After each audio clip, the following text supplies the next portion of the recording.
Bang Didu, ini tadi dipertanyakan nih, percuma ini Bang Didu teriak-teriak dipanas terik, dipik, bagaimana upaya membangkitkan gerakan jalanan agar percaya diri untuk melawan. Silakan pengalaman Abang.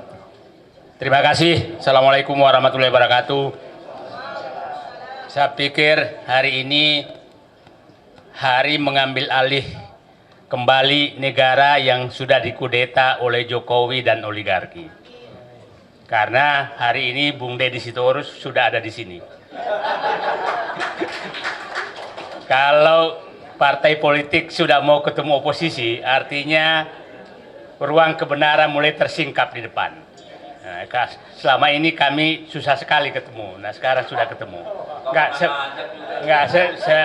Dalam satu forum yang mengini Jokowi. Nah, saya ingin menjelaskan, Jokowi sebenarnya mengkudeta negeri ini dan mengkudeta partai yang mendukungnya itu bulan November 2015. Di saat itu, saya dengan Pak Sudirman Said membongkar Papa minta saham dan dimarahi karena menyinggung oligarki.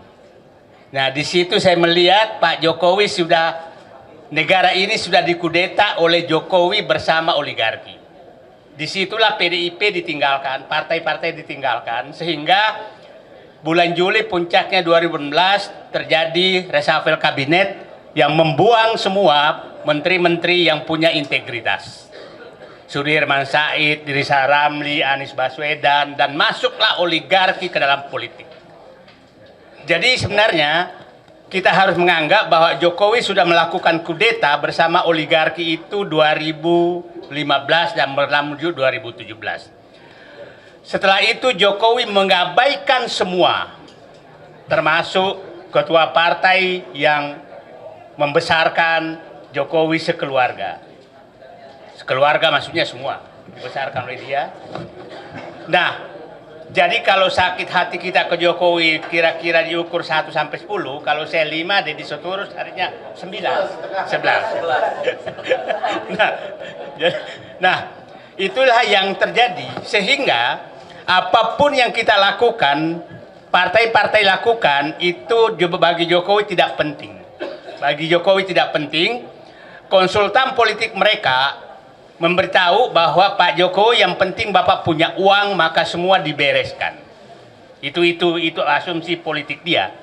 Kenapa Jokowi melakukan itu? Karena dia tahu IQ orang-orang Indonesia sekarang yang dibikin oleh dia juga itu tinggal 78 IQ 78. Nah, dia pelihara penerima bansos 120 juta orang. Itu yang tiap 3 bulan menunggu bansos.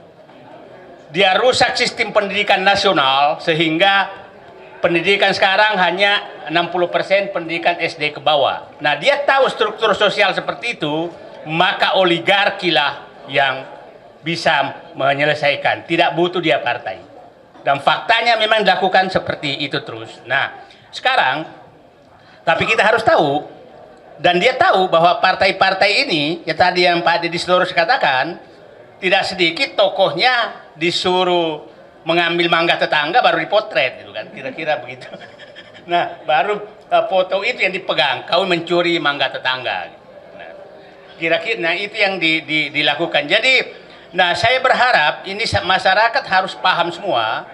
Itulah kenapa kalau bapak-bapak lihat, kenapa saya betul-betul titik fokus untuk mengini oligarki, karena oligarki inilah sebenarnya yang menguasai negara. Nah, siapa yang berkepentingan agar Gibran menjadi presiden? Oligarki. Siapa yang berkepentingan agar Prabowo lemah? Oligarki. Siapa yang berkepentingan sehingga surat perintah 13 Oktober Solo itu terjadi? Itu oligarki. Sehingga berantakan semua. Nah, kita harus ini bahwa apakah Prabowo, jadi saya menyatakan begini, kekuatan Jokowi itu hanya satu, oligarki saja. Kalau ini kita bisa potong, maka dia sudah tidak punya kekuatan apa-apa, karena partainya juga sudah nggak ada. Nah, jadi mohon izin saya fokus bahwa ini oligarki, negara ini harus diambil alih oleh rakyat kembali dari oligarki. Dan ingat, di buku Prabowo sebenarnya yang diperjuangkan itu hanya dua. Dia menyatakan, saya masuk ke politik agar bisa membuat kebijakan untuk mengembalikan kedaulatan rakyat dari oligarki. Itu di bukunya beliau katakan. Paradoks. Yang kedua, menyatakan bahwa agar ekonomi kembali ke rakyat dari penguasaan oligarki. Nah, itu saya pikir yang ini. Jadi kita, kalau Pak Prabowo ini, kita semua dua orang ini mau membantu dia untuk melaksanakan bukunya dia itu, Paradoks Indonesia. Kalau beliau tidak melakukan, maka bisa jadi beliaunya jadi paradoks. Itu kan kita nggak mau.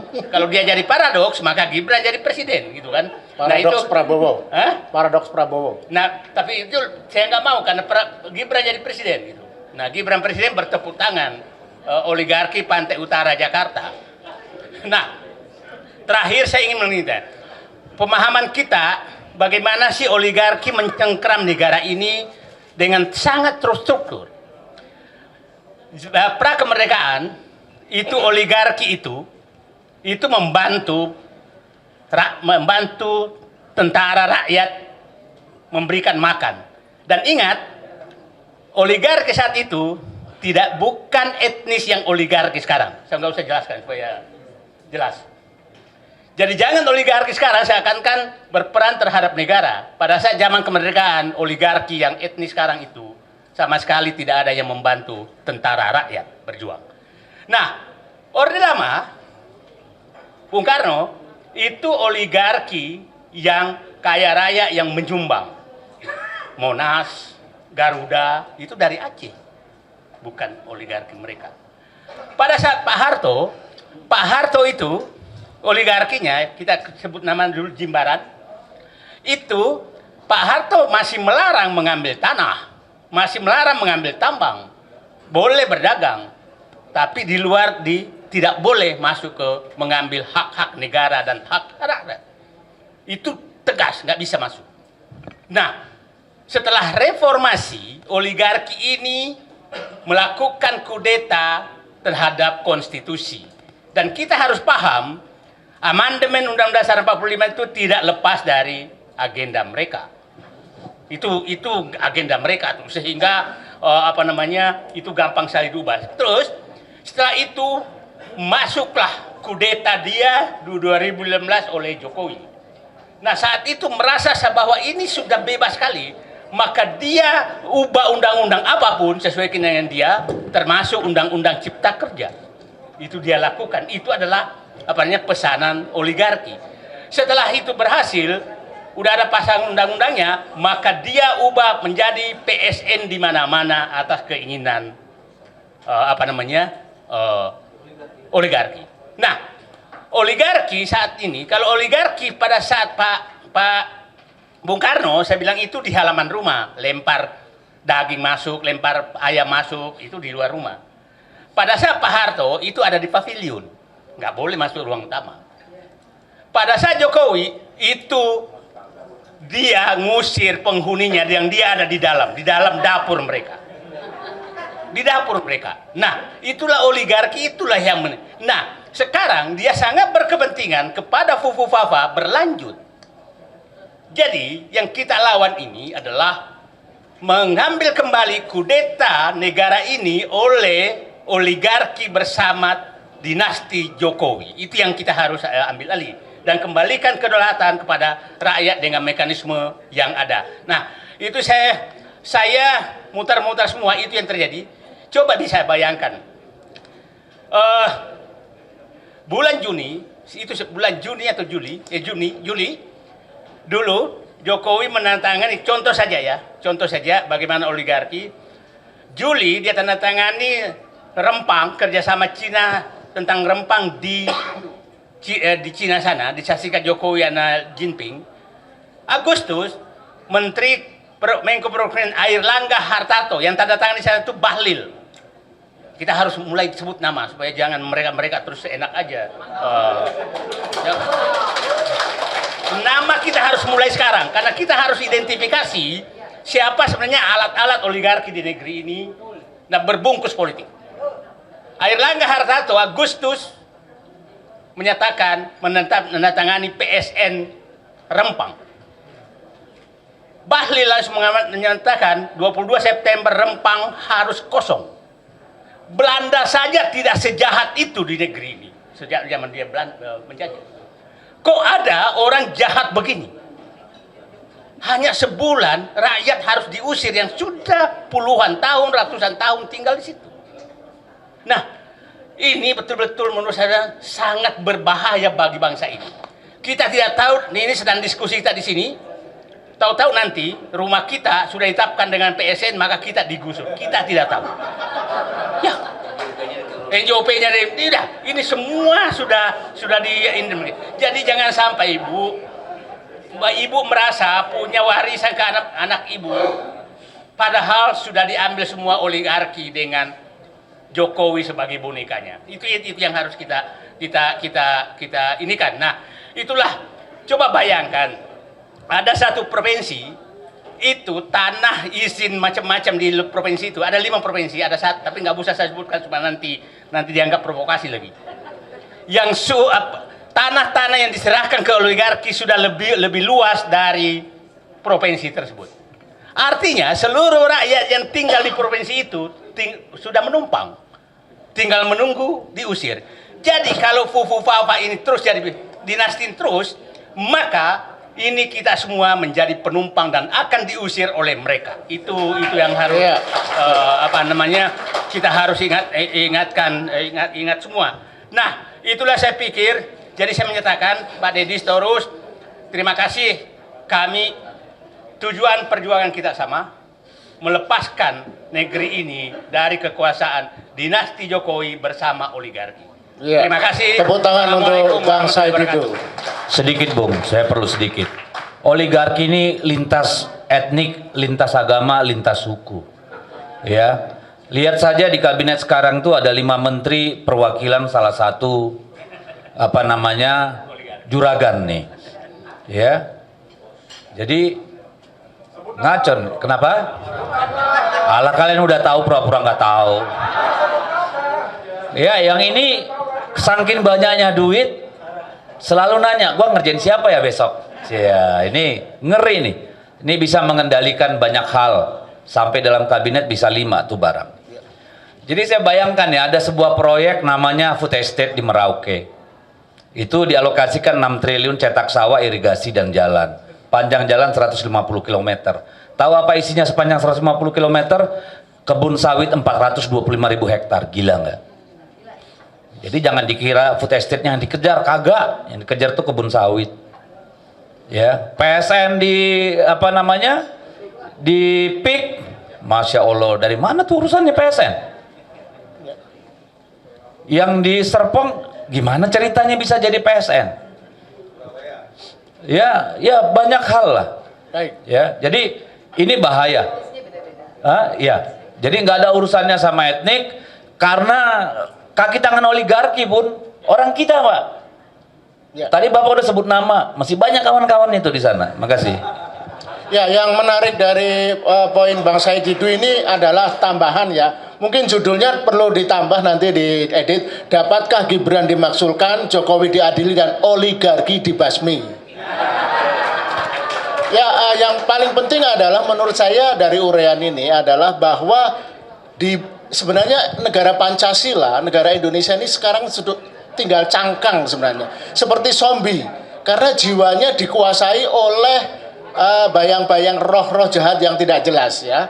Jadi kita ini, negara ini jadi zombie, dikendalikan oleh sesuatu yang kasat mata. Jadi kalau dalam literatur politik itu ada istilah shadow government, ada istilah deep state, di mana sebenarnya mereka lah yang mengendalikan negara. Mereka lah para mafia yang mengontrol dan menjalankan negara ini. Karena kebetulan budayawan komposer kita ini 2 minggu lalu menulis satu artikel pendek kolom tapi viral berjudul The Godfather. Jadi mengingatkan bagaimana negara ini sudah dikelola seperti satu organized crime. Jadi organized crime itu ada 2, yang swasta itu mafia, ada juga organized crime plat merah. yang resmi sebagai negara. Mas Eros, sebagai seorang budayawan, gimana merangkum dari urean-urean percikan-percikan fakta yang sangat memilukan ini? Kalau negara ini demokrasi, sebenarnya 2 tahun skandal konstitusi ini sudah harus diungkap dengan adanya tim verifikasi, tim fact finding dan sebagainya. Tapi ini dibiarkan berlalu begitu saja. Mas Eros, tolong gugah kita agar lebih berbudaya negara ini untuk menjadi negara demokrasi, negara Pancasila yang benar. Silakan, Mas. Ya, Assalamualaikum warahmatullahi wabarakatuh. Saya udah dengar semuanya gitu ya, tapi saya terhibur waktu terakhir ya Mas Said Didu yang bicara ya, bahwa sebetulnya kita ini missing the point gitu ya, seolah-olah kok jadi subject matternya tuh Jokowi, padahal dia cuma boneka. Jadi saya setuju, memang kita harus berubah cara kita melawan. Yang saya tadi agak sampai detik terakhir masih diam aja gitu, kenapa? Kok masih percaya bahwa ini negara hukum gitu? Itu kegagalan berpikir menurut saya ya. Maksud saya bahwasanya it's supposed to be, iya, tapi dasarnya kan nggak gitu ya, dasarnya begitu. Jadi perlawanannya juga harus berbeda. Kalau saya kok ngajurin ya, kalau yang nggak berani ya nggak usah bergerak gitu ya. Ya kalau berani ayo gitu kan. Jadi maksud saya punya rumusan yang saya nggak akan rubah. Resah, rusuh, revolusi. Sebab tanpa itu saya nggak lihat ada pemecahannya. Karena maaf, negara ini kan sudah kayak kartel ya. Itu lembaga-lembaga eksekutif, yudikatif, legislatif, semuanya bagian daripada mereka. Sehingga kalau kita mengajukan opsi apapun dengan pijakan hukum, kok kayaknya kok naik betul itu ya. Nggak mau realistis. Coba kita sekarang mulai bergerak ya. Coba hajar itu siapa itu yang para konglomerat yang brengsek itu ya. Coba yuk kita lawan. Suarakan terus menerus. Nanti akan kebuka sendiri kok. Bahwa ternyata Jokowi itu gak punya apa-apa. Hanya kitanya selalu mengecilkan diri. Itu saya sedih gitu ya. Seolah kita ini kecil banget itu. Tadi bareskrim, teteh kucing lah bareskrim itu ya. Mau apa? Mau tangkap saya, tangkap. Gitu. Nah kalau kita berani begitu akan beda gitu ya. Tapi begini bergerak, oh jangan nanti begitu. Ya sudah jangan bergerak gitu ya. Jadi menurut saya saya sih ingin realistis saja ya. Ini mau pakai teori ini, teori itu, buku itu semua udah saya buang lah gitu ya. Karena nggak berlaku di Indonesia. Karena buku untuk kasus Fufapa, kasus Jokowi nggak ada tuh. Di buku politik manapun nggak ada. Jadi maksud saya ini memang yang paling luar biasa saya sedih itu bagaimana Jokowi berhasil merusak peradaban kita sebagai bangsa. Kalau kita cuma masalah bangkrut di bidang ekonomi masih kita bisa perbaiki. Tapi kalau peradaban yang dirusak itu sangat mahal. Nah kalau sudah peradaban sudah rusak, terus kita nggak berani, kasarnya nih saya bukan panas-panasin untuk enggak lah. Saya juga saya manusia biasa gitu kan. Saya sih ngomong apa adanya aja gitu ya. Mau tangkapan gitu loh. Kan jadi enak gitu. Kalau kita gitu, coba kita desakralisasi dulu nih si Jokowi ini ya. Ini kan masalahnya terlalu dari apalagi yang bilang, maaf ya Mas Dedi ya, saya tuh nggak begitu nyaman dengarnya tuh. Strategi ulung, bajingan ulung ya gitu. Kalau strategi ulung, strategi itu biasanya berkaitan dengan kebaikan. Ya. Kalau yang tidak ada kebaikan, itu namanya ya maaf, culas gitu ya. Jadi keculasan yang paling luar biasa. Sehingga saya mengajak teman-teman, kita udah dengar Mas Roy ini lama ya. Gak ada tuh gerakan tuh di bawah tuh yang terorganisir. Malah nantinya Mas Roy ini jadi tontonan. Apalagi dia senang bawa wayang-wayangnya itu ya. Begitu juga Mas Said Didu ya. Kemana-mana luar biasa. Tapi rakyat tidak bergerak. Kenapa sudah bisa nonton? Dengan menonton seolah-olah ikut bergerak. Jadi psychological reality itu ya. Coba tolong dipikirkan lah ya. Ayo kita semua ini yang punya nggak usah. Makanya saya juga bilang Mas Marwan ya. Nggak perlu di satu wadah kita. Berpisah lah. Berpencar tapi menyusun. Berpisah, menyusun, menyatu dan bergerak. Itu yang saya inginkan dari teman-teman. Nggak usah lagi kita berharap kayak Prabowo segala. Kalau nanti ibu-ibu nih ya mendatangin setiap mall nanti ya. Lihat sekarang ini kan naikin 1% katanya ya, tapi dampaknya kan 9,sekian%, dampaknya. Nanti ini akan pasti ada dampaknya.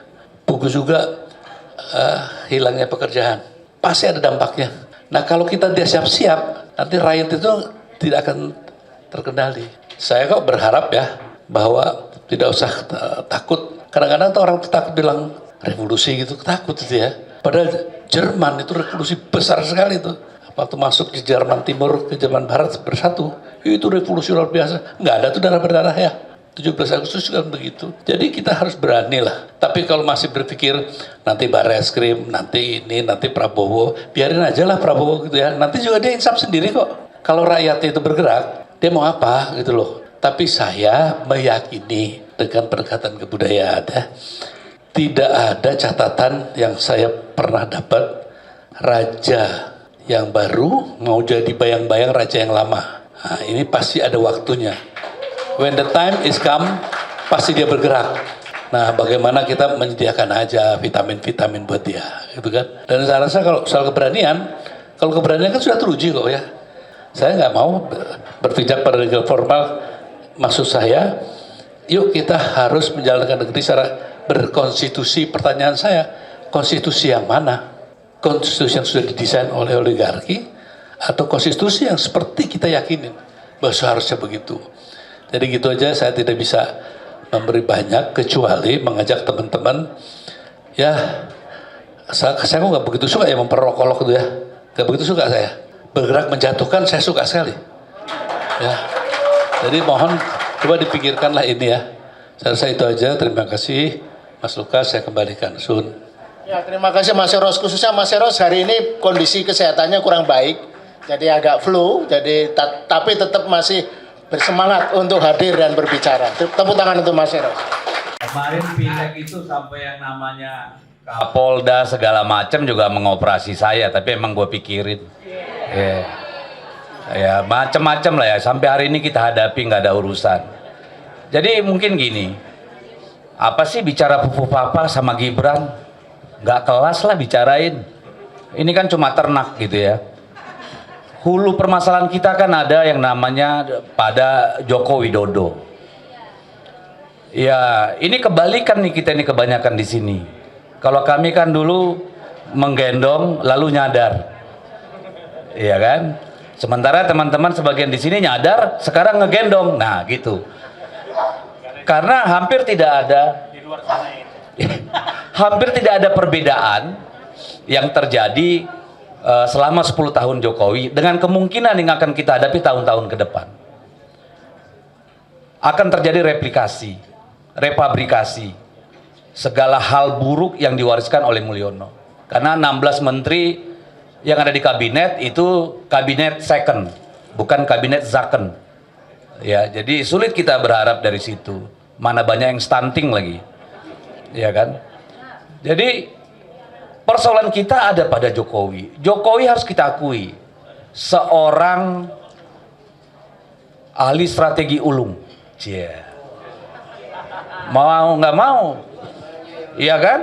Kita harus akui. Tapi bukan karena hebatnya, tapi karena nekatnya. Iya kan? Kita bedakan dulu, karena semua presiden berpotensi melakukan apapun yang dilakukan Jokowi, tapi tidak ada yang cukup nekat untuk seperti Jokowi, kan itu persoalannya. Kan begitu. Nah, Jokowi harus kita akui adalah seorang ahli pencitraan yang udah level dewa. Pak SBY kalah. Pak SBY dulu pakai ilmunya Bill Clinton. Ya. Kalau Jokowi udah pakai ilmunya Obama dan lebih lagi. Ya. Jokowi berhasil menghipnotis anak bangsa ini, termasuk PDI Perjuangan, yang mencitrakan dia sebagai anak wong biasa yang lahir di pinggir kali lalu menapaki tangga politik secara baik dengan mentalitas yang baik. Kan itu kita tertipu semua. Tetapi itu terjadi hanya 5 tahun. Dia bersyukur karena apa? Dia lahir pada saat handphone mulai ada kamera. Betul nggak? Karena itulah yang kemudian membuatnya cepat viral ketika semua orang bisa berselfie dengan yang namanya Jokowi, which is nggak mungkin pada zaman presiden-presiden sebelumnya. Ya, yang kedua, Jokowi lahir, ini dosa Pak SBY ini. Pada saat presiden punya pesawat kepresidenan, jadi dia bisa bebas tiap hari luntang-lantung dari satu pasar ke pasar lain untuk mencitrakan dirinya sebagai seorang presiden yang sangat merakyat. Walaupun kalau Anda ikut sebenarnya sama dia, saya cuma sekali, setengah jalan saya tinggalin. Ketika membagi-bagi kaos itu, saya nggak tega Pak, saya tinggalin. Itu kayak bagi-bagi apa gitu. Ada satu foto yang saya dapat dari web, itu foto perempuan-perempuan Belanda melempar remah-remah beras kepada orang-orang Indonesia. Otaknya Jokowi persis seperti itu. Dan rakyat kita yang sedang euforia media sosial ini senang sekali dengan itu. Ditambah dengan kenekatannya membangun sana sini tanpa memperhitungkan kemampuan negara maupun kemampuan BUMN. Saat ini apa yang terjadi? BUMN-nya karya semua mau modar. Semua BUMN karya itu sudah mau mati. Karena dipaksa untuk ngutang terus sampai dia hancur. Ya, sampai betul-betul hancur. APBN-nya didorong sedemikian rupa sehingga hutang kita mencapai jumlah seperti itu. Yang kita dapat hanya aset yang dalam 2 tahun mengalami penurunan dan kemudian memerlukan biaya untuk perawatan. Tetapi yang diwariskan pada kita APBN yang tidak berdaya. Yang diwariskan pada kita kehancuran sumber daya alam dan lingkungan. Jadi sebenarnya kalau dibilang Indonesia emas, yang benar Indonesia cemas. Nggak ada itu, ya. Nah, problemnya kemudian adalah ketika 2019 dilantik, di situ Jokowi berteriak di gedung MPR, saya tidak punya beban. Kita kira tidak punya beban akan membangun habis-habisan, bersih beneran, revolusi mental terjadi. Ternyata apa yang terjadi? Tiap malam kongko sama konglomerat. Itulah tidak ada beban. Ketika sejak 2019 kemudian yang namanya usaha martabak dan pisang itu berubah menjadi, ya menjadi udah tahu semua lah, ya menjadi Sinarmas, menjadi Shopee, menjadi macam-macam. Dan kalau diperiksa nanti kalau Kapolrinya udah ganti, mau meriksa ketahuan tuh berapa T masing-masing tuh barang itu, ya. Lalu kita dengar PSN. Apakah PSN tuh bersih, tidak ada yang namanya kickback? Maaf, saya nggak bisa tertipu. Pasti ada. Apakah di dalam yang namanya hilirisasi itu tidak ada golden share? Kalau saya sih yakin pasti ada. Jadi orientasinya adalah apa? Saya kemudian mendalami bahwa Jokowi ini memang manusia yang diasuh oleh syahwat kekuasaan yang luar biasa. Dia power addict. Tidak hanya power addict, dia juga kamera addict. Kalau nggak kena kamera sehari pusing kepalanya. Iya kan? Jadi inilah kemudian yang mendorong dia melahirkan dinasti-dinasti itu. Tahun 2020 Gibran dan menantunya Bobi minta jadi wali kota. Lalu kemarin tiba-tiba anaknya yang baru 1 hari 2 hari jadi anggota partai langsung ketua umum partai politik. Saya perlu 21 tahun di PDIP baru bisa jadi ketua DPP, Pak. 21 tahun merangkak dari bawah. Dari situlah kita melihat sejak 2019 yang namanya Jokowi sudah nggak punya rem. Benar-benar sudah nggak punya rem. Ya. Jadi, dan yang mungkin semua sudah ngalami, saya juga ngalamin. Tiap kali saya posting, 99% yang komen tuh pasti buzzer.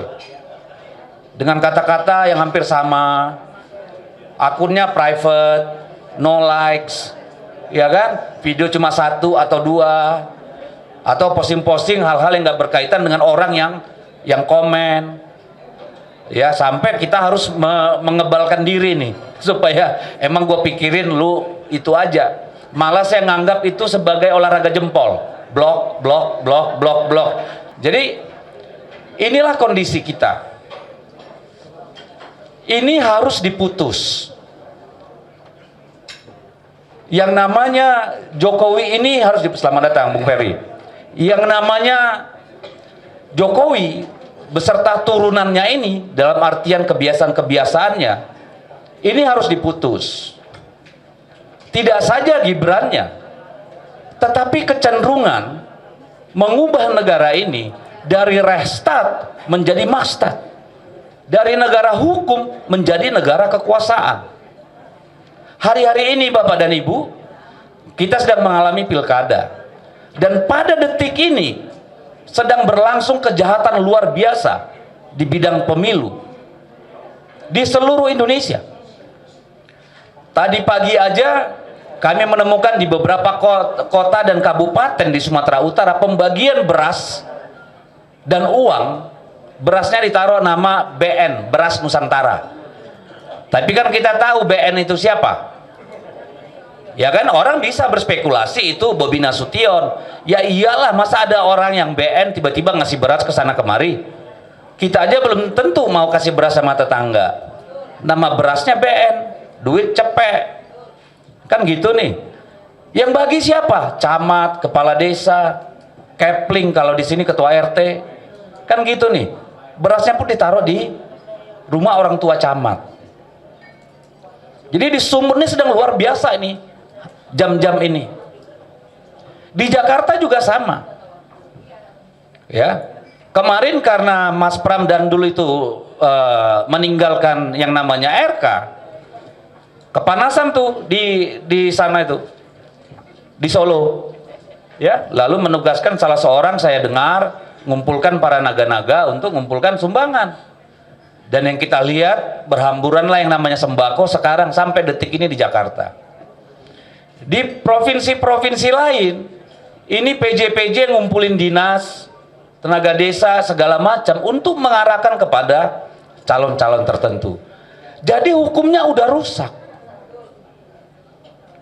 Yang paling berpengaruh siapa? Polisi.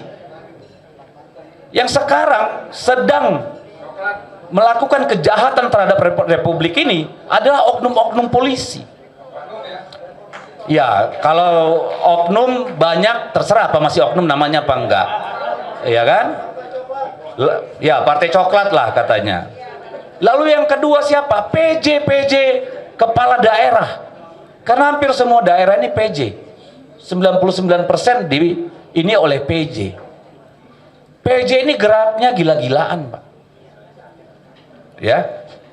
Ada yang dengan inisiatif sendiri, ada karena yang mau dapat keuntungan, ada yang bisa melakukan komodifikasi terhadap pemilu ini. Ini sedang terjadi di semua penjuru negeri. Jadi kalau ini tidak dihentikan, ya omong kosong kita bicara Gibran secara politik maupun hukum. Ya karena apa? Artinya kekuatan merata, ya mimpi di siang bolong kalau bisa ganggu-ganggu Gibran. Bung Sitorus, bagaimana cara menghentikan itu? Ntar dulu. Waktunya tinggal 2-3 menit. Kalau 2-3 menit gua tutup sekarang nih. Kita jauh-jauh macet masa langsung segitu 3 menit. Soalnya kita ada. Iya, paham. Jadi ini persoalannya adalah, pertanyaan saya adalah, kita punya presiden apa enggak sih? Atau kita balik pertanyaannya, sampai kapan kita menunggu Pak Prabowo mendapatkan kepercayaan diri benar-benar sebagai seorang presiden, sebagai primus inter pares di republik ini? Kalau itu nggak kejadian, ya boro-boro ngomong politik, Pak. Mereka 84%. Nggak ada politik yang bisa mengubah konstelasi. Mau bicara hukum, kalau Kapolrinya masih Listio Sigit, sampai berbulu nih gelas nggak akan ada perubahan, Pak. Bayangin gelas bisa bulu nggak? Jadi ini, kalau Pak Prabowo sudah mengganti Kapolri, mungkin kita bicara hukum, karena saya percaya banyak perwira-perwira yang tidak mau institusi Polri rusak. oleh Kapolrinya. Tapi kalau masih dia yang jadi Kapolri, nggak ada harapan, Pak. Itu yang pertama kalau hukum. Politik tadi, kalau Pak Prabowo tidak menemukan kekuatannya sebagai presiden, nggak usah ngomong politik. Lalu apa yang harus kita lakukan? Yang bisa mengubah para penguasa ini, kalau ada kerumunan dan ada HP, Pak. Dua ini aja. Kemarin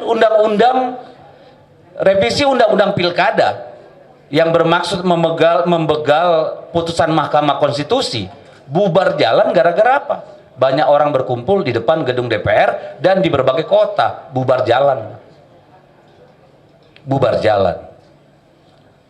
Jadi nggak usah ngomong politik, nggak ngomong hukum.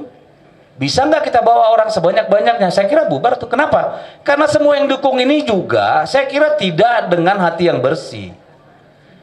Kan ini ilmunya Edgar Hoover nih, Edgar H. Hoover. Ya, yang mengumpulkan semua kasus-kasus para elit-elit. Silakan lu nyolong datamu sama gua. Ini kan mereka di tiang gantungan, Pak.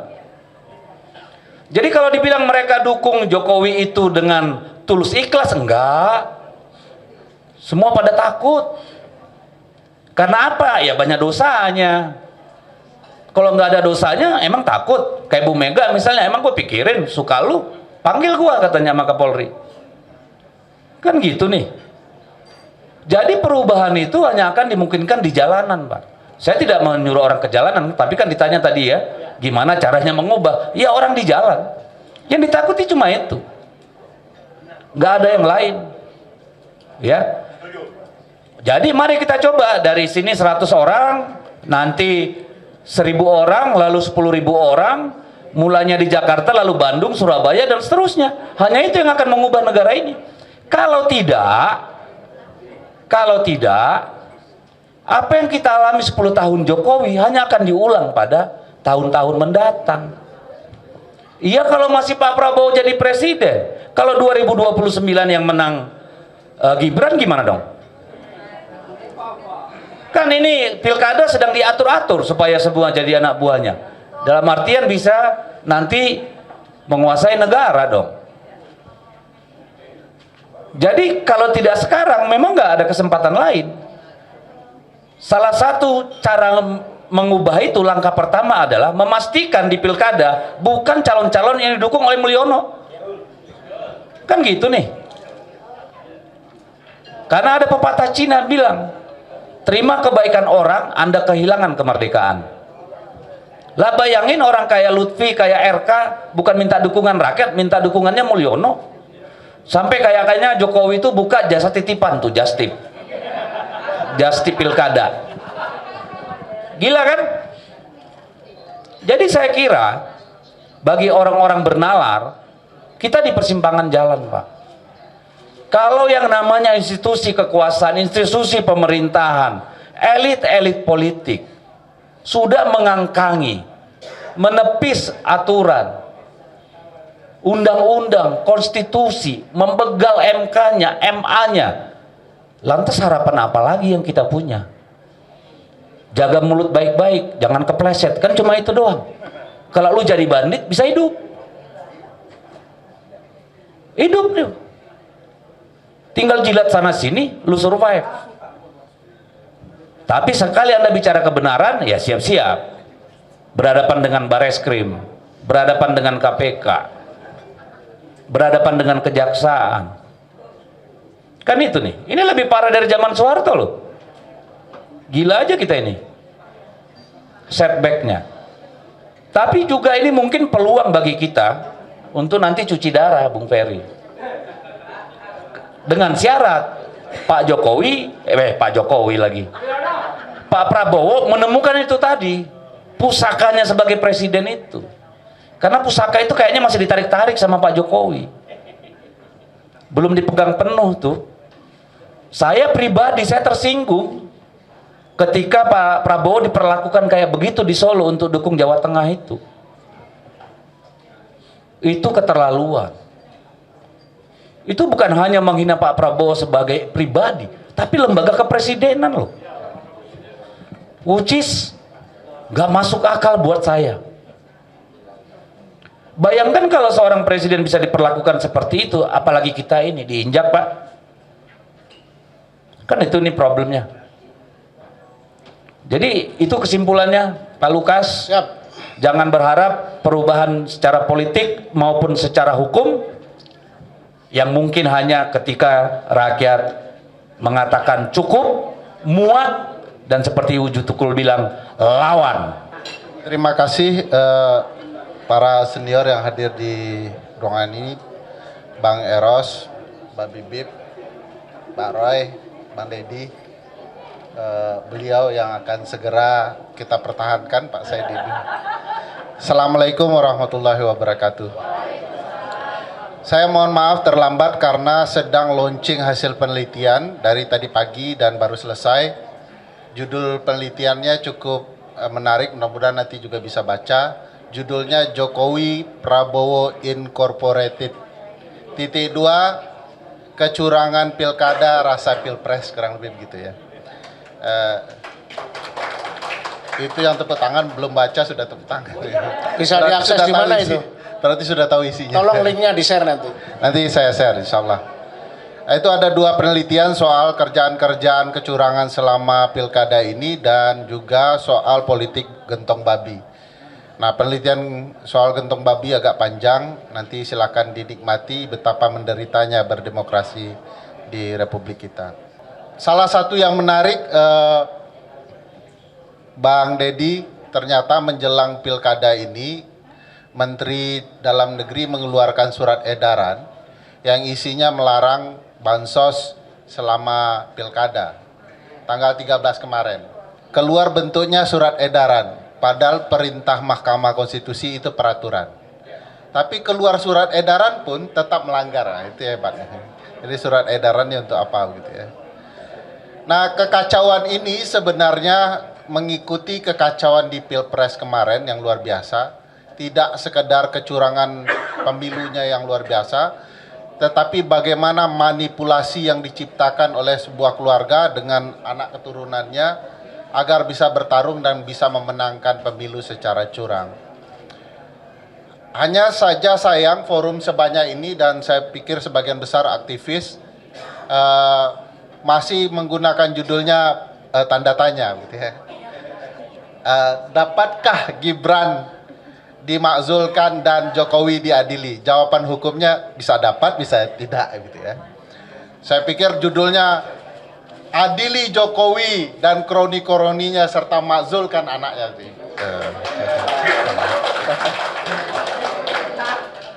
Nah, kalau kita bicara pendekatan konstitusional, pasal 7A, pasal 8 Undang-Undang Dasar, pemakzulan itu pasti diperbolehkan secara konstitusional. Setidaknya 2 alur. 1, pelanggaran hukum, jenis pelanggarannya pengkhianatan terhadap negara. Saya tidak tahu ibu bapak sudah merasa terkhianati atau belum. Kalau saya sudah dari kemarin-kemarin gitu ya. Oh, sudah 10 tahun ya. Lama juga ya, memendam rasa ya. Pelanggarannya bentuknya pengkhianatan terhadap negara, tindak pidana berat lainnya, korupsi, suap, ya, dan perbuatan tercela serta tindak pidana berat lainnya. Nah, frasa perbuatan tercela ini bagi saya sangat menarik untuk menjelaskan apa yang terjadi dengan Mas Gibran dengan akun yang diduga Fufu Fafa dan apa-apa yang dilakukan oleh ayah Mas Gibran, ya, termasuk oleh pamannya.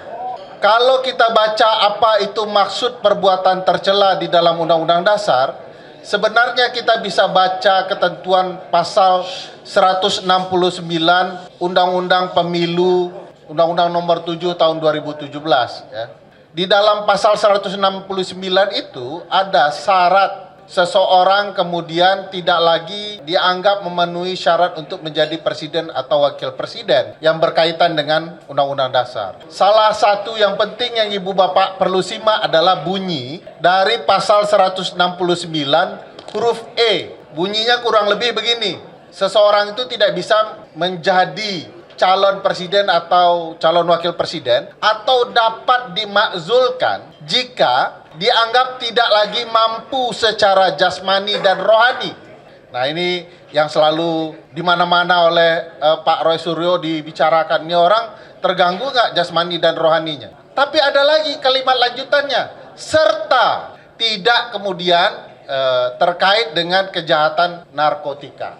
Ini kemarin sempat ada banyak isu soal itu, tetapi bagi saya ini tidak akan bisa terbongkar sampai ada proses peradilan yang patut untuk kemudian memakzulkan presiden dan atau wakil presiden dalam konteks bunyi Undang-Undang Dasar ini dan Undang-Undang Pemilu. Kalau dilihat problematikanya kan ada di Mas Gibrannya. Apakah dia mampu secara jasmani dan rohani? Itu pertanyaan besarnya. Kalau kita kaitkan dengan keberadaan akun yang menghebohkan yang bernama akun Fufu Fafa.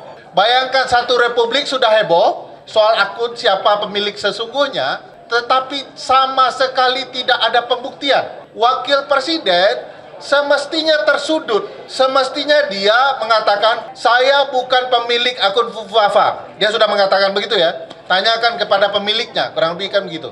Tapi kan tidak ada lanjutan bahwa perbaiki nama saya, ini bukan akun saya, dan mari kita buktikan sama-sama.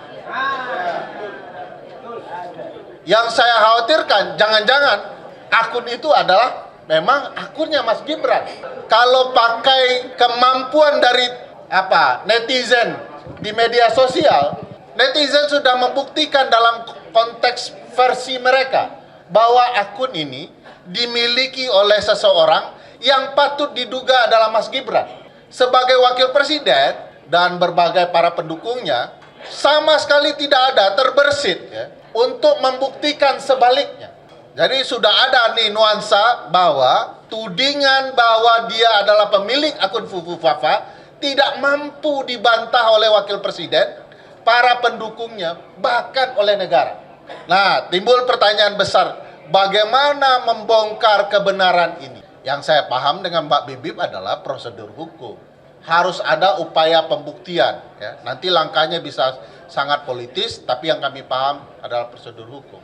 Kalau kemudian gejolak politik di parlemen sudah didominasi oleh lawan-lawannya Bang Deddy, pilihannya menurut saya adalah publik luas menempuh jalur hukum dengan mengeluarkan catatan publik soal akun ini dan apakah dia sudah terpenuhi ya unsur-unsur telah melanggar konstitusi dan melakukan perbuatan tercela yang dilarang oleh konstitusi, dibuat, ditulis ya, dan kita serahkan ke Bang Deddy. Jadi kita buat nih, tulis dengan benar bahwa ini ada pembuktiannya. Nanti Bang Roy Suryo ya, Pak Roy Suryo nanti menjelaskan secara teknologinya, kita tulis argumentasinya, nanti rame-rame kita serahkan ke parlemen. Nah, kita tunggu apakah gerakan parlemen akan berlanjut dengan gerakan publik, itu lain lagi.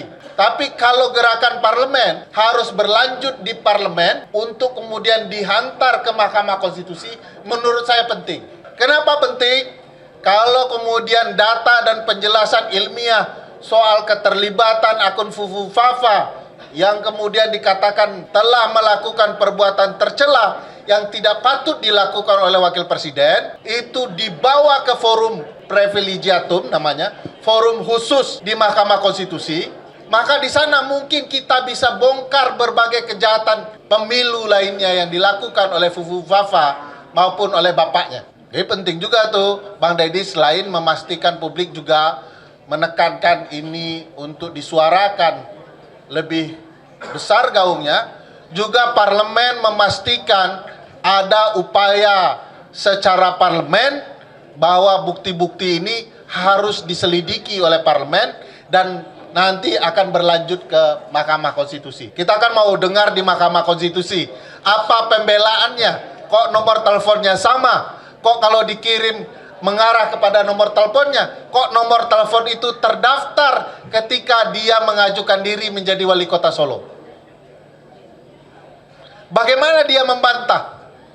Dan bagaimana kemudian sidang di Mahkamah Konstitusi untuk pertama kali kita meminta bahwa ada presiden dan atau wakil presiden dimakzulkan karena melanggar konstitusi.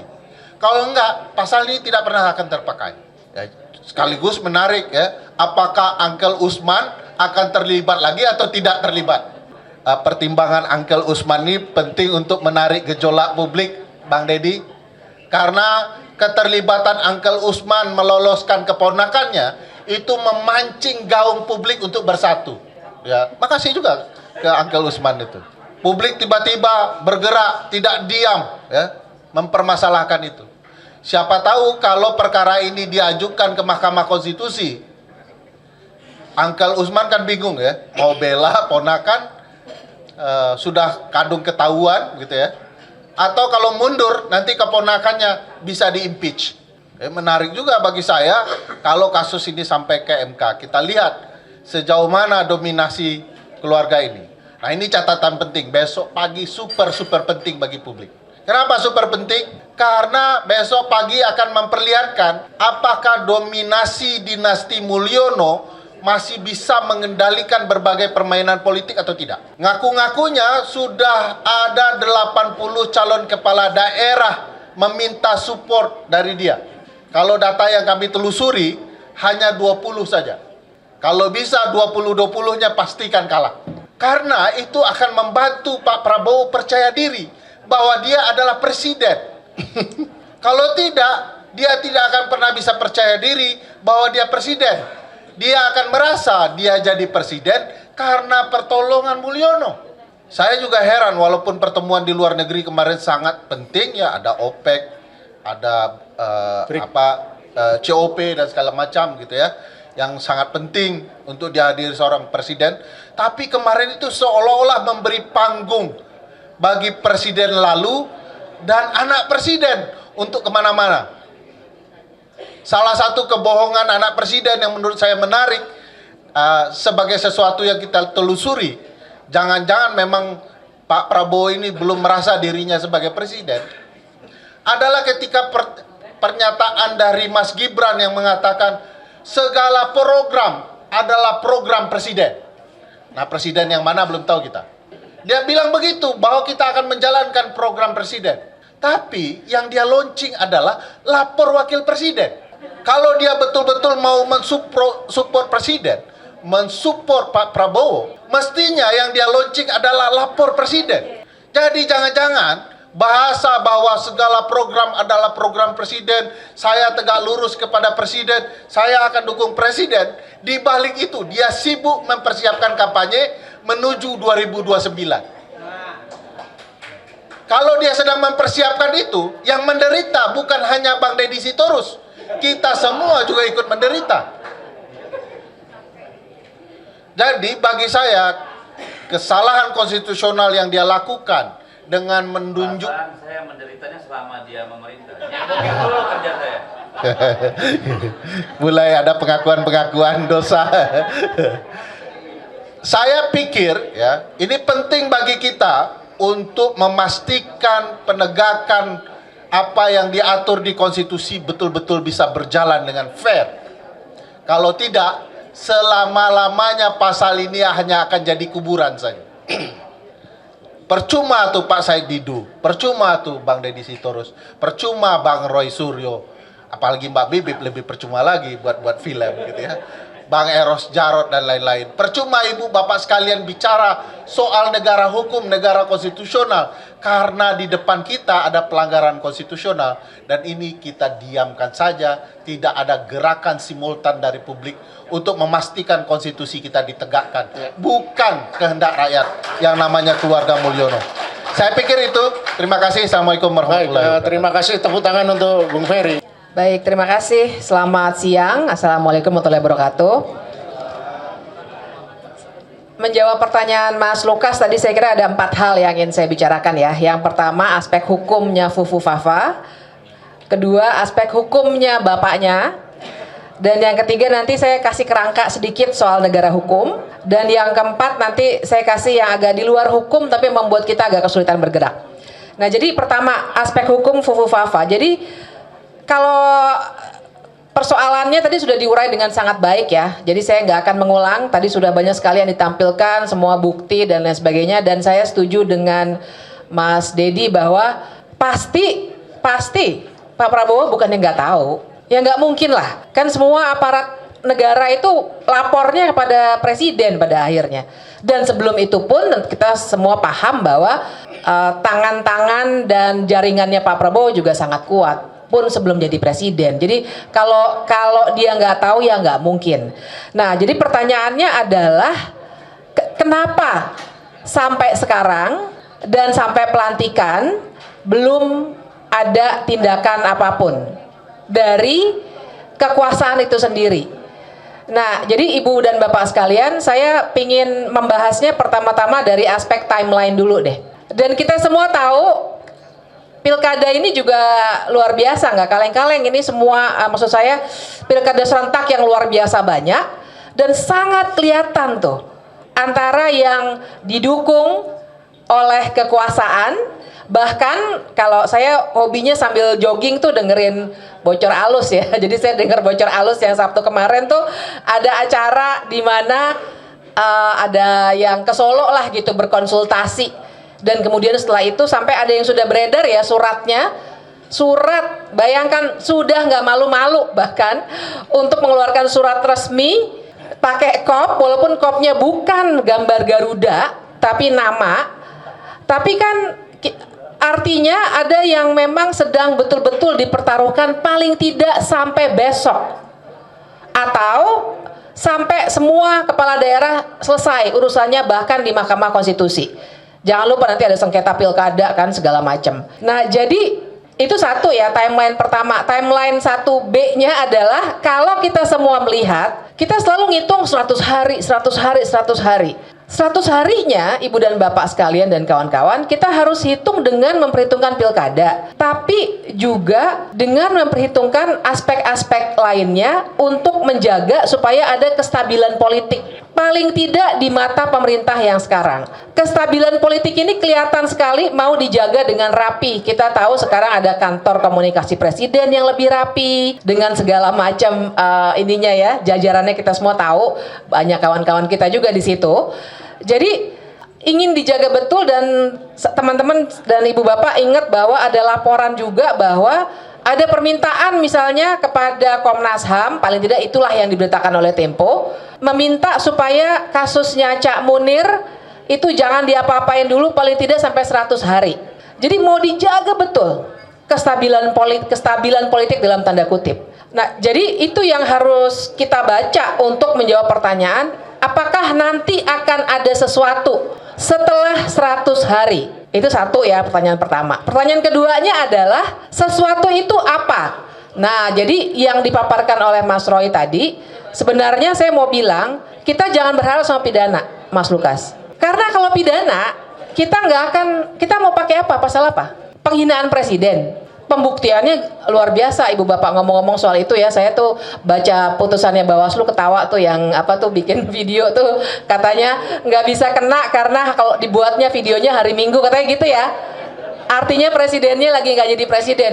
Saya bilang sama teman-teman saya, kalau gitu kita hina-hina aja yuk. Kasarnya gitu ya, kita hina-hina aja yuk, pasal penghinaan presiden nggak bisa kena ke kita kalau hari Minggu, karena hari Minggu dia bukan presiden. Maksudnya itu logikanya ngaco ya. Tentu saja saya nggak menyuruh orang menghina presiden, tapi logika itu kan ngaco gitu. Jadi itu ya Ibu dan Bapak, saya agak melenceng dikit karena saya kesel lihat putusan itu. Nah tapi begini. Tapi begini, jadi pasal pidana menurut saya akan sangat susah untuk kita masukkan. Pasal penghinaan presiden nanti kita harus berdebat di persoalan teknisnya. Tapi ada satu sebenarnya yang membutuhkan proses politik. Jadi dia hukum dan politik berkelindan, yaitu pasal pemakzulan. Pasal pemakzulan, Ibu dan Bapak, saya sebenarnya ada satu bahan lama yang tadi saya screenshot aja, nggak usah dibagi, nggak apa-apa. Saya bacakan aja ya pasalnya ya. Ada pasal 7B dalam konstitusi kita yang bilang bahwa, saya bacakan aja ya Ibu Bapak ya. Pasal 7B ini bilang bahwa 7A-nya dulu, presiden dan wakil presiden dapat diberhentikan. Presiden dan atau, bukan hanya presiden, tapi juga wakil presiden dapat diberhentikan oleh MPR atas usul DPR karena melakukan apa sajakah itu. Nah, ini yang menarik. Pasalnya bilang bahwa saya agak ini nih ngelihatnya nih karena saya screenshot. Intinya adalah salah satu alasan untuk pemakzulan adalah perbuatan tercela. Perbuatan tercela. Jadi bukan hanya tindak pidana korupsi, kemudian kan ada pengkhianatan kepada negara, tapi juga perbuatan tercela, Ibu dan Bapak sekalian. Nah, perbuatan tercela ini kalau kita lihat modelnya di Amerika Serikat, ini yang namanya misdemeanor. Jadi yang kecil-kecil. Kenapa perbuatan tercela masuk? Logikanya adalah persis seperti hal-hal yang sekarang ini kita hadapi. Nggak perlu jadi koruptor, jangan sampai lah ya. Nggak perlu jadi pelaku kekerasan, tapi begitu dia sudah adabnya, tindak tanduknya, pikirannya sudah tidak lagi sesuai dengan syarat seorang presiden atau wakil presiden dan janji dan sumpah jabatannya, dia bisa kena pasal pemakzulan. Nah, jadi kalau saya sih menyarankan ke situ ketimbang pasal-pasal pidana. Karena kalau pasal pidana nanti kita akan ribet lagi dengan persoalan-persoalan teknisnya, terutama ini adalah pejabat negara. Ibu dan Bapak tahu kalau pejabat negara itu artinya juga secara pelaporannya misalnya ke polisi. Misalnya ke polisi ya, kalau pasal biasa penghinaan presiden atau undang-undang ITE dan lain sebagainya, kita kan kalau lapor ke polisi. Biasanya kita pakai aja kasusnya Haris dan Fathia karena semua orang kayaknya tahu. Haris dan Fathia maupun Pak Luhut dua-duanya melapor ke polisi. Tapi mana yang diproses? Laporannya Pak Luhut lah. Jadi bisa diduga kalau kita melapor dengan undang-undang ITE atau undang-undang KUHP, kita nggak akan direken, Ibu dan Bapak sekalian. Perlu saya ingatkan bahkan nih ya, Fufu-Fafa bisa naik, itu kan juga sebenarnya melanggar undang-undang tentang penyelenggaraan negara yang bersih dan bebas KKN. Sebenarnya. Nah, waktu itu ada kawan yang melapor. Ditindaklanjuti atau tidak oleh aparat negara? Tidak. Jadi lebih baik kita berfokus pada aspek politik dari kasus perbuatan tercela ini. Dan sedikit saya kasih referensi buat contoh ya. Di Amerika Serikat, misdemeanor itu luas banget memang. Bill Gates, nah Ibu dan Bapak tahu Bill Gates, ingat ya Bill Gates ya. Kasusnya kan sebenarnya ini ya, kekerasan seksual, tindakan cabul ya kan. Monica Lewinsky, pasti masih ingat. Kok Bill Gates sih? Bill Clinton maksud saya, sama-sama Bill soalnya. Sorry. Maksud saya tentu saja Bill Clinton. Ada ya. Bill Clinton kasusnya adalah tindakan cabul dengan Monica Lewinsky. Tapi waktu dia diupayakan untuk dimakzulkan, tapi gagal ya Ibu dan Bapak. Yang dipersoalkan adalah kebohongannya kepada publik. Karena dia ngaku di hadapan publik bahwa saya tidak melakukan itu. Belakangan terbukti. Wah, jadi itu legal battle-nya luar biasa. Saya sendiri mengikuti karena itu menarik sekali. Karena dia pakai, ya di mana-mana kayaknya politisi sama ya. Kalau ada aspek hukum tuh belok-beloknya banyak sekali gitu. Nah, jadi waktu itu yang dia dipakai bukan tindakan cabulnya Bill Clinton itu sendiri terhadap atau kebalik Monica Lewinsky, tapi kebohongan dari Bill Clinton bahwa dia tidak pernah melakukan tindakan cabul itu. Nah, itu satu ya, Fufu-Fafa. Yang kedua, PR dari Mas Lukas adalah bapaknya. Nah, kalau bapaknya saya kira saya sudah banyak ya, dan sekarang persoalannya gini. Tentu saja kita tidak lagi bisa pakai pasal 7A itu karena Jokowi bukan lagi presiden. Nah, tapi saya harus bilang kalau dia sudah tidak lagi jadi presiden, maka sesungguhnya hukum pidana maupun perdata bisa berlaku terhadap seseorang siapapun dia. Ibu dan Bapak jangan pernah lupa bahwa Soeharto sebenarnya perdata dia satu kalah, Yayasan Super Semar satu kalah. Pidananya sebenarnya jalan, tapi di stop waktu itu oleh Jaksa Agung. Nah, jadi ada kunci di situ Jaksa Agung. Tapi jangan lupa bagaimana kita bisa membongkar kelindahan ini, karena Jaksa Agung adalah anggota kabinet, dipilihnya oleh presiden yang baru tentu saja. Nah, jadi ini mungkin barangkali sesuatu aspek politik yang nanti oleh para narasumber yang lain bisa digali lebih lanjut. Nah, sorry saya kelupaan. Untuk Fufu-Fafa tadi tantangannya adalah prosedur. Karena tadi 7A ya alasannya perbuatan tercela. Prosedurnya adalah DPR harus bersepakat dulu 8 fraksinya untuk bilang bahwa ini ada pelanggaran konstitusi. Itu aja udah menantang pasti. Nanti Bang Deddy saya kira harus mengulasnya ini. Sangat-sangat menantang pasti.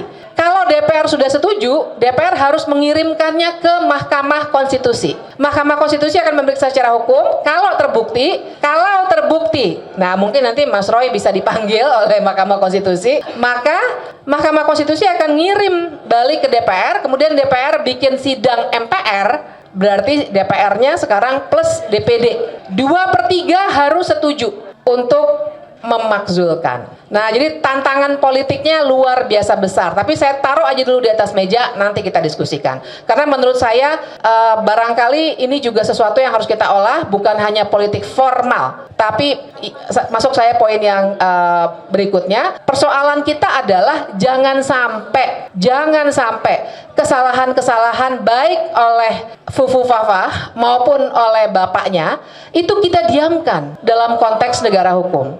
Masalahnya adalah, Ibu dan Bapak, ini akan jadi preseden. Sekarang saja bahwa Soeharto belum pernah diadili secara pidana dijadikan referensi secara salah. Seakan-akan presiden kebal hukum. Padahal tadi makanya saya ingatkan, sebenarnya udah mulai, cuma di stop secara politik.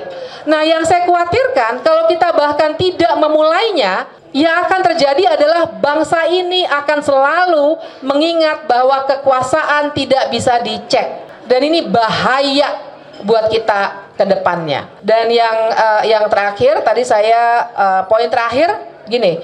Masalahnya adalah kalau Milan Kundera sering banget sudah dikutip ya, udah agak-agak ini ya, udah agak terlalu pasaran barangkali dikutip, tapi tetap relevan. Perjuangan melawan kekuasaan adalah perjuangan melawan lupa. Nah, yang saya khawatirkan Ibu dan Bapak sekalian, secara hukum sulit, secara politik yang saya khawatirkan kalau hal ini tidak kita narasikan terus-menerus, ini akan tenggelam. Bukan hanya secara hukum, di media sosial sampai udah ada yang nyela-nyela, oh Fufu Fafa itu Roy Suryo gitu kan. Itu kecil-kecil Ibu dan Bapak, tapi nanti kita bisa tanya lagi sama Mas Roy, bagaimana peternakan buzzer itu jalan terus.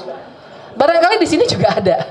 Nah, tapi saya nggak soal kalau pada kita, saya kira kita semua udah biasa dengan itu. Persoalannya adalah sebagai bangsa. Kalau adik-adik kita, anak-anak kita, cucu kita sampai 10-20 tahun kemudian selalu percaya bahwa kekuasaan tidak bisa diawasi, tidak bisa kena akibat hukum dan politik, bangsa ini lama-lama tidak akan bisa punya negara hukum. Dan buat saya itu yang paling berbahaya. Itu aja ya. Terima kasih Mbak Bivitri.